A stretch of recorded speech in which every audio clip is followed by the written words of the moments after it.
ఇక్కడ కనిపిస్తున్న అమ్మాయి కాళ్ళకి ఉన్న విచిత్రమైన పురుగులను గమనించింది. ఆ భయంకరమైన గుహలో ఆమెకి విచిత్రంగా ఏదో అనిపించింది. కానీ ఆశ్చర్యకరమైన విషయం ఏమిటంటే ఆమె చేతిపై ఉన్న కాలిన గాయాల గుర్తులు పూర్తిగా మారిపోయాయి. తన ఆలోచనను పరీక్షించుకోవాలనే ఉద్దేశంతో ఆమె ఒక పురుగును పట్టుకొని తన గాయపడిన చేతిపై పెట్టింది. ఆమె అనుకున్నట్టే ఆ గాయం నెమ్మదిగా మారడం మొదలయ్యింది. ఆమె మనసులో ఆశ అనే చిన్న కాంతి వెలిగింది. ఇప్పుడు ఈ శపించబడిన గుహ నుంచి బయటపడగలను అనే నమ్మకం కలిగింది. ఆ గుహ మొత్తం పదునైన రాళ్లతో నిండింది కాబట్టి ఆమె చాలా జాగ్రత్తగా ముందుకు వెళ్లాల్సి వచ్చింది. నేలపై ఆమెకు ఒక కిరీటం దొరికింది. తన పొడవాటి దుస్తులను చింపి చేతులు కాళ్లకు చుట్టుకుంది. కిరీటాన్ని పట్టుగా ఉపయోగిస్తూ ఆమె ఎక్కడం మొదలుపెట్టింది. నునుపైన రాళ్ల మధ్య చాలా జాగ్రత్తగా దారి వేసుకుంటూ ముందుకు సాగింది. పదునైన రాళ్లున్నప్పటికీ ఆమె ఆగకుండా పైకి వెళుతూనే ఉంది. అప్పుడే ఒక నల్లని నీడ అటుగా గుహ లోపలి నుంచి ఒక గర్జన ఆమెను భయపెట్టింది. ఆమె చూసేసరికి అక్కడ ఒక డ్రాగన్ ఉందని గ్రహించింది. ఆమె కింద ఉన్న రాళ్లు విరిగిపోవడంతో ఆమె కిందకు పడిపోయింది. డ్రాగన్ తన నోరు తెరిచి ఆమెను మొత్తం మింగడానికి సిద్ధంగా ఉంది. చివరి క్షణంలో ఆమె కిరీటాన్ని ఒక బండరాయిలో గట్టిగా గుచ్చి తనను తాను కాపాడుకుంది. డ్రాగన్ దాడి చేయకుండా అంతా గమనిస్తూ ఉంది.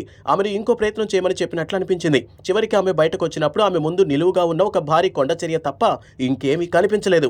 కిందకు దిగే దారి ఏదీ లేదు. నిరాశతో ఆమె ఏడ్చింది.